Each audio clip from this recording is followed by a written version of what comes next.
이 편지는 아프리카에서 무려 1만 킬로미터 넘는 거리를 날아왔습니다. 그리고 그 손편지 한 장을 받아든 순간 광주 외곽의 조용한 단독주택 안에서 김화순 할머니는 말없이 손등으로 눈물을 훔쳤습니다. 할머니, 저는 이제 배가 안 아파요. 고맙습니다. 사랑해요. 색연필로 꾹꾹 눌러 쓴 그 글씨.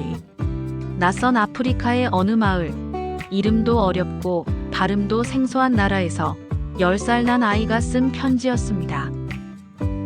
편지를 받아든 김화순 할머니는 혼잣말처럼 중얼거렸습니다. 이 늙은이가 담근 김치 한 조각에 내가 살면서 이런 편지를 다 받아보네. 남편이 세상을 떠난 지 6년째. 그 뒤로 매년 겨울이면 습관처럼 김치를 담갔습니다. 먹을 사람도 없는데 왜 그렇게 담그냐고 주변에서 물어도 그냥 손이 간다고 김장철은 원래 그런 거라고 둘러대곤 했죠. 하지만 그 김치가 이제는 바다를 건너 아프리카 아이들의 밥상 위에 오르고 있었습니다. 영양실조로 쓰러졌던 난민촌 아이들이 한국에서 온 작은 김치박스 하나로 다시 웃기 시작했고, 심지어 병원 의사들이 공식적으로 효과를 언급하면서 세계보건기구에서도 관심을 가지기 시작했다는 연락이 왔습니다. 그런데도 김화순 할머니는 에이, 그냥 배추 몇 포기 보낸 거 가지고 무슨 그런 말을 다 해 하며 고개를 젓습니다. 그녀는 누구보다 조용한 사람이었습니다. 티내는 것도 싫어했고 생색내는 건 더더욱 못했죠. 하지만 그녀의 밥상은 지구 반대편 아이들의 생명을 살리고 있었습니다. 오늘 이야기, 바로 그 김화순 할머니의 조용한 기적에 대한 이야기입니다. 구독과 좋아요, 알림 설정까지 부탁드립니다. 그리고 이 영상이 마음에 닿았다면 댓글로 응원의 한마디 남겨주세요. 이제 이야기를 시작합니다. 아프리카 케냐 북서쪽 투르카나 호수 근처, 붉은 황토먼지가 자욱한 대지 위에 덩그러니 자리한 난민촌 하나가 있었습니다. 전쟁과 기후재앙, 그리고 가난으로 떠밀려온 사람들, 그리고 그 중에는 굶주림에 지친 아이들도 있었습니다. 그곳에 처음 한국 국기 하나가 걸렸을 때 아무도 주목하지 않았습니다. 한국에서 온 어느 자원봉사단체가 작은 이동진 요소와 조리 텐트를 세운 날이었죠. 현지 사람들에겐 익숙하지 않은 글자와 낯선 얼굴들이었고, 그 가운데 누군가가 조용히 섞여 있었어요. 70세 김화순 할머니, 짧은 단발머리, 햇볕에 검게 그을린 팔, 그리고 여행용 냄비와 김치통 몇 개를 들고 온 여성이었습니다. 그 먼 데서 김치를 왜 들고 왔냐고요? 사람 사는 데는 어디든 밥심이지요. 처음엔 아무도 그녀를 이해하지 못했습니다. 의사도, 봉사단원도, 현지 의료진도, 그리고 무엇보다 아이들도 그녀의 음식을 꺼렸죠. 낯선 냄새, 시큼한 맛. 아이들은 고개를 돌렸고 어른들은 웃으며 고맙지만 괜찮다고 했습니다. 하지만 김화순 할머니는 물러서지 않았습니다. 갓 지은 쌀밥 위에 김치를 잘게 썰어 얹고 현지의 야채와 함께 볶아 김치볶음밥을 만들었습니다. 심지어는 기름 대신 옥수수 기름을 쓰고 소금도 조심스럽게 줄이며 조리했죠. 아이들이 기운을 차리려면 입에 먼저 뭔가 들어가야 해요. 먹어야 살죠. 그러던 어느 날, 열흘째 고열로 고생하던 말리크라는 9살 소년이 김치볶음밥을 한 숟갈 먹더니 멈춰 섰습니다. 그리고는 조심스레 다시 한 숟갈, 그리고 또 한 숟갈. 아이의 어머니는 눈시울을 붉혔고 의료진은 놀란 표정으로 식판을 바라봤습니다. 처음으로 자발적으로 먹었습니다. 한 간호사가 중얼거렸죠. 그날 이후 김화순 할머니가 만든 음식은 조용히 입소문을 탔습니다. 아이들이 밥을 더 달라고 했고 현지 자원봉사자들이 조리법을 배우기 시작했습니다. 그녀는 김치 담그는 법, 발효 관리, 재료 손질까지 하나하나 종이에 써서 가르쳐 줬죠. 이게 그저 반찬이 아니라 우리 한국 어머니들이 살아온 방식이에요. 음식이 먼저 마음을 살리고 그 다음에 몸을 살리는 겁니다. 현지 보건소장은 조용히 고개를 숙였습니다. 아이들의 체온이 떨어지고 설사가 줄어들고 입술에 생기가 돌자 의사들도 고개를 끄덕이기 시작했어요. 누군가 말했습니다. 아이들을 살리는 건 약이 아니라 밥이 살리는 겁니다. 한국에서 온 할머니 한 사람, 그녀가 가져온 것은 단지 음식이 아니었습니다. 김치 한 조각에 담긴 정성과 시간이었습니다. 김하순 할머니는 말없이 웃으며 김치를 다시 담갔습니다. 여전히 낯선 땅, 여전히 더운 기후. 하지만 이제는 그 땅에 기다림이 생겼습니다. 아이들이 묻습니다. 할머니, 오늘도 그 신기한 밥 해줄 거예요?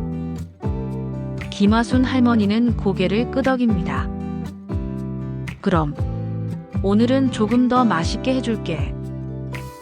그리고 그 밥상 위에 조용히 한 줄 감사 쪽지가 놓였습니다. 할머니 김치 덕분에 우리 동생이 웃었어요. 김하순 할머니가 난민촌에서 김치를 담근 지도 어느덧 40일째가 되던 날이었습니다. 열대의 태양은 여전히 따가웠고 아이들의 웃음은 여전히 조심스러웠지만 무언가가 분명히 달라져 있었습니다. 그 변화는 숫자로도 증명되기 시작했습니다. 현지 보건소의 영양 모니터링 결과 매일 김치볶음밥을 제공받은 아이들 63명의 체중이 평균 1.1kg 증가했고 심각한 설사 증세를 보이던 환아 14명 중 11명의 상태가 호전됐다는 기록이 나왔습니다. 현지 의료진은 처음엔 믿지 않았습니다. 김치가 효과가 있다고요? 소화도 힘든 애들이에요. 발효 음식은 더 위험할 수 있다고 생각했죠. 하지만 아이들은 말보다 먼저 행동했습니다. 밥 시간이 되면 김치향이 퍼지는 조리 텐트 주변으로 조용히 아이들이 몰려들었고 먹기 싫어하던 채소도 처음엔 찡그리던 아이들도 이제는 김치와 밥을 함께 먹으며 고개를 끄덕였죠. 김하순 할머니는 그럴수록 조리법을 더 다듬었습니다. 기존보다 간을 약하게 하고 현지 고구마 잎과 콩을 김치에 함께 절여 만들기도 했습니다. 지금까지 단 한 번도 김치라는 음식을 접해보지 못했던 그들에게 입맛에 맞춘 김치를 새롭게 빚어낸 것이죠. 이게 진짜 음식이에요. 배만 채우는 게 아니라 사람을 기운나게 만드는 밥. 그녀의 말을 옆에서 듣던 현지 간호사 줄리엣은 눈시울을 붉혔습니다. 줄리엣은 3년째 이곳에서 일해온 여성으로 지난달 동생이 설사병으로 세상을 떠났습니다. 하지만 그녀는 화순 할머니의 밥을 먹고 힘을 차린 환아들이 늘어가는 모습을 보며 처음으로 희망이 생겼다고 말했습니다. 이야기는 그곳에만 머물지 않았습니다. 서울에서 출발한 의료봉사단의 본부는 김하순 할머니의 사례를 기록해 기관 보고서에 첨부했습니다. 보고서는 곧 한 대학의 국제보건학과에 전달됐고 거기서 연구를 맡은 교수진이 현지 방문을 결정했습니다. 그들은 현장에 도착해 김하순 할머니의 음식을 맛본 뒤 이렇게 적었습니다. 김치는 단순한 발효식품이 아니다. 이 음식은 한국인의 삶의 방식이며 위생, 영양, 공동체 회복이라는 세 가지 축을 모두 갖추고 있다. 그날 이후 그 난민촌에선 하루 두 끼가 김치 응용식단으로 바뀌었습니다.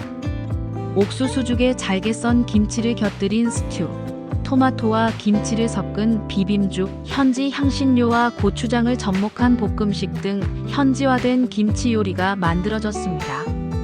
그리고 그것을 배우기 위한 조리 교육이 시작됐죠. 그 수업의 이름은 김하순 할머니의 밥상이었습니다. 김하순 할머니는 말했습니다. 나는 아무것도 가르친 적이 없어요. 그냥 우리 어머니가 해준 대로 했을 뿐이죠.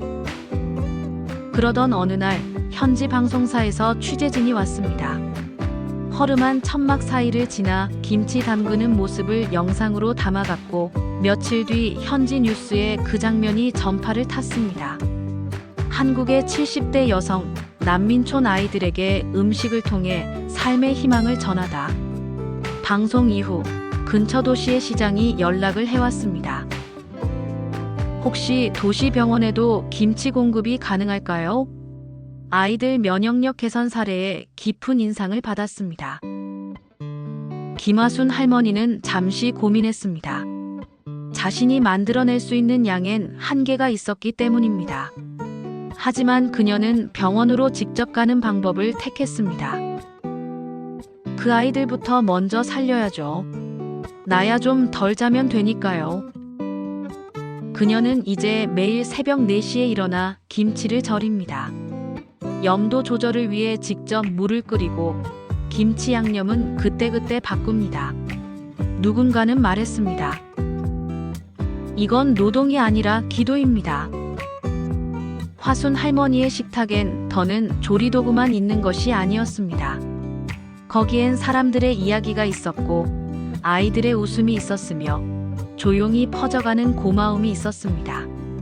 그리고 어느 날 그녀는 이런 손편지를 받게 됩니다.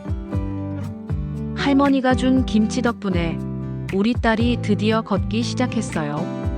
화순 할머니는 말없이 그 편지를 품에 넣었습니다. 그리고 다시 김치를 썰었습니다. 조용히, 그리고 아주 천천히. 김화순 할머니, UN 국제보건식품포럼 연사로 초청되셨습니다. 그날 오전, 순남 할머니는 난민촌 조리 텐트 앞에서 배추를 다듬고 있었습니다. 따가운 햇살 아래 검은 봉지 속 고춧가루를 조금씩 덜어 양념을 만들던 중이었죠. 그런데 뜻밖의 외국인 통역자와 UN NGO 책임자가 그녀를 찾아온 겁니다. 할머니께서 하신 일이 지금 전 세계적으로 주목받고 있습니다. 단순히 김치를 만든 게 아니라 아이들의 생존 가능성을 바꾸셨습니다. 화순 할머니는 처음엔 당황했습니다. 내가 뭘 했다고 그래요? 그냥 밥만 했는데. 하지만 그건 단지 밥이 아니었습니다. 국제보건기구의 식품위생 전문가, 영양학자, 식문화 연구자들이 모인 회의석상에선 김치 발효균이 설사 질환 회복에 기여했다는 실증적 보고서가 이어졌고 그 중심엔 이름 모를 한국인 할머니 김화순이 있었습니다. 그리고 그녀는 결국 마이크 앞에 서게 됩니다. 뉴욕 본부에서 열린 국제보건식문화 포럼. 정장도 없이 그녀는 평소처럼 앞치마를 접어 단정히 입고 서툰 영어로 짧게 이야기했습니다. 내 엄마는 전쟁통에 김치를 담가 우리 6남매를 키웠습니다. 나는 그거 그대로 한 겁니다. 이게 그렇게 대단한 건지는 모르겠어요. 순간 객석은 조용해졌고 이어진 영상 자료 속에서 그녀가 김치를 손질하는 모습, 아이들이 한입 베어 물고 웃는 장면이 흘러나오자 청중 중 몇몇은 손수건을 꺼냈습니다. 그날 이후 화순 할머니는 김치 그랜마라는 별명으로 불렸습니다. SNS 해시태그 김치 그랜마는 단 이틀 만에 수천 개로 퍼졌고 국제 언론은 그를 위생과 음식, 그리고 사랑으로 병을 이긴 여성이라 칭했습니다. 한국에서도 기사가 나왔습니다. 70대 한국 할머니, 아프리카 난민촌에서 김치로 생명을 살리다. 김치가 만든 기적, 세계가 주목한 김화순 씨 이야기. 하지만 정작 그녀는 고개를 젓기만 했습니다. 기적은 무슨 기적이에요? 그저 애들 굶지 말라고 한 거지. 김화순 할머니의 이런 모습은 오히려 더 많은 이들의 마음을 울렸습니다. 그녀는 이후에도 뉴욕에 오래 머물지 않았습니다. 초청을 마치자마자 다시 케냐의 난민촌으로 돌아갔고 손에 들린 건 상패도 명예증서도 아닌 서울에서 공수해온 건고추 10kg, 멸치, 다시마, 그리고 고무장갑 5켤레였습니다. 이제 애들한테 장아찌도 해주려고요. 비 오는 날엔 따뜻한 국물이 있어야죠. 그녀의 귀국 소식은 지역 주민들에게 퍼졌고 아이들은 돌아오는 화순 할머니를 마중 나와 노래를 불렀습니다. 가사도 어설픈 한국어였죠. 김치 할머니 고맙습니다.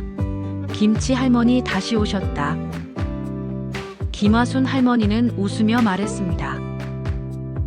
이게 내 인생의 가장 큰 행복이네요. 그날 저녁 난민촌 조리 텐트에는 새로운 음식이 올라왔습니다. 열무김치국, 고추장 채소 비빔밥, 된장 무침, 그리고 아이들은 손편지를 꺼내 그녀에게 건넸습니다. 할머니, 당신이 주신 음식 덕분에 우리 엄마가 웃기 시작했어요. 할머니, 김치 먹고 건강해진 동생을 보면 저도 요리사가 되고 싶어졌어요. 김치, 한국, 사랑 이제 우리도 말할 수 있어요. 김화순 할머니는 조용히 아이들을 한 명씩 안아주었습니다. 그리고 말없이 편지를 접어 앞치마 안쪽에 넣었습니다. 그녀의 손은 거칠었지만 그 안엔 삶을 건 진심이 담겨 있었습니다. 마지막으로 김화순 할머니는 다시 말했습니다. 김치는 그냥 반찬이 아니에요. 그건 우리 엄마가 살아있던 날들의 온기예요. 그리고 그 온기가 이제는 국경을 넘어, 언어를 넘어, 인종을 넘어 수많은 사람들의 삶에 스며들고 있었습니다. 그녀는 오늘도 조용히 김치를 담급니다. 세상이 보든 말든 기록되든 말든. 하지만 우리는 압니다. 그 밥상이 얼마나 많은 사람을 살렸는지, 그녀가 만든 음식에 얼마나 깊은 사랑이 있었는지. 김화순 할머니는 조용히 한국으로 돌아왔습니다. 현지에서 김치와 장아찌를 함께 담그던 청년 자원봉사자들이 공항까지 배웅 나왔고 난민촌 아이들은 손수 그린 손편지와 목걸이를 건넸습니다. 그녀는 말없이 그걸 품에 안고 비행기에 올랐습니다. 한국에 도착한 첫날, 그녀는 김포공항 근처 시장부터 들렀습니다. 아프리카에선 싱싱한 배추를 먹을 수가 없어요. 그래서 이번엔 종자도 좀 가져가 보려고요. 그런데 공항에 그녀를 기다리고 있는 또 다른 이들이 있었습니다. 국내 청년단체, 요리학교 학생들, 그리고 뉴스에서 그녀 이야기를 보고 감동받았다는 한 청년 농부까지. 모두 직접 인사를 건네며 이렇게 말했습니다. 할머니, 저희가 김치 만드는 법 좀 배워도 될까요? 그 밥상, 저희 세대가 이어가야죠.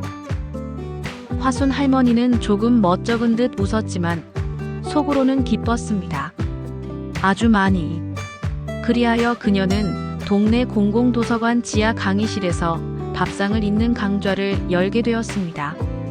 처음엔 다들 어색했습니다. 전기밥솥에 익숙한 세대, 장보기조차 앱으로 하는 세대에게 절구에 마늘 찍고 멸치 육수 우려내는 일은 낯설고도 번거로운 일이었습니다. 하지만 이상하게도 그 수업은 늘 만석이었습니다. 오늘은 배추 겉잎은 왜 버리면 안 되는지 이야기해 볼게요. 이건요, 전쟁 땐 이거 삶아서 국에 넣어 먹었어요. 배추알맹이보다 더 맛있답니다. 수강생들 중 어떤 이는 영상으로 그 장면을 찍어 유튜브에 올렸고 진짜 밥의 온기라는 제목으로 조회수 수십만 회를 넘기며 화제가 되었습니다. 또 어떤 청년은 SNS에 글을 올렸습니다. 어릴 때 우리 엄마가 했던 말이 생각나요. 김치 하나만 있어도 밥은 먹을 수 있지. 그게 무슨 의미였는지 이 수업을 듣고 처음 알았어요. 한 번은 수업 끝나고 한 청년이 조심스레 할머니에게 물었습니다. 할머니, 그렇게 먼 데까지 왜 가셨어요? 위험하기도 했을 텐데. 화순 할머니는 잠시 말이 없었습니다.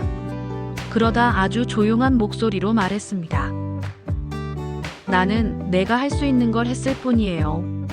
어떤 사람은 돈이 있고 어떤 사람은 말재주가 있고 나는 그냥 밥을 할 줄 알았어요.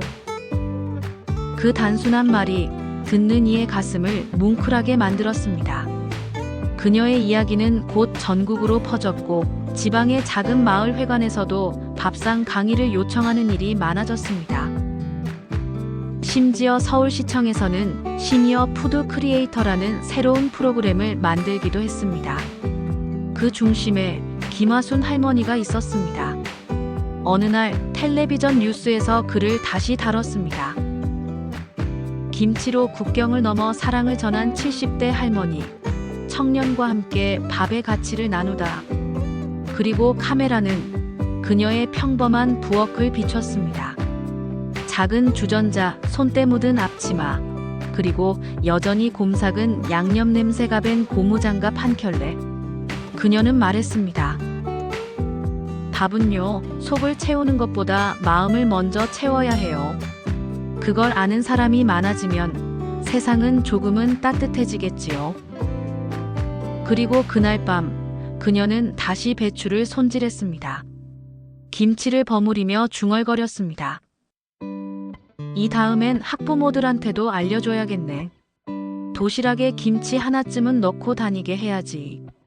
이윽고 그녀의 손이 만든 김치는 학교 급식으로, 공공기관의 시니어 프로그램으로, 그리고 청년 농부들의 온라인 마켓을 통해 다시 퍼져나가기 시작했습니다. 그녀는 말하지 않았지만 그녀의 밥상은 이미 수많은 사람들에게 작은 기적이 되고 있었습니다. 그리고 그것이 바로 한 사람의 70년 인생이 남긴 가장 조용하고도 뜨거운 정이었습니다. 세상을 바꾼 건 거창한 연설도 큰 돈이 아니었습니다. 손끝에 밴 양념 냄새, 묵묵히 삶아낸 나물 한 줌, 그리고 자식들 먹일 때처럼 따뜻하게 담아낸 김치 한 조각. 그 소박한 밥상이 국경을 넘어 아픈 아이들을 살렸고 세대의 벽을 넘어 젊은이들의 마음을 움직였습니다. 어르신 여러분, 우리 세대는 그런 사람들이었습니다. 말보다 손이 먼저 나가고 불평보다 해결부터 생각했고 무엇보다 내가 할 수 있는 일을 찾아 조용히 해내던 세대였습니다. 그 삶을 지금도 누군가는 지켜보고 있습니다. 우리가 걸어온 길, 우리가 지켜낸 가치, 그 모든 것이 지금 누군가에게는 길잡이가 되고 있습니다. 누군가는 말합니다. 시대가 변했다고. 하지만 우리는 압니다. 정말 중요한 건 변하지 않는 것들이라는 걸. 정직하게 지은 밥, 성의껏 담근 김치, 그리고 타인을 위한 마음. 그건 지금도 앞으로도 사람을 살리는 힘입니다. 그녀의 밥상은 끝이 아니라 시작이었습니다. 그리고 이 영상을 보고 있는 여러분, 한 사람 한 사람 역시 누군가에게는 그런 밥상 같은 존재가 될 수 있습니다. 그러니 부디 잊지 마세요. 당신이 살아온 그 방식 절대 틀리지 않았습니다.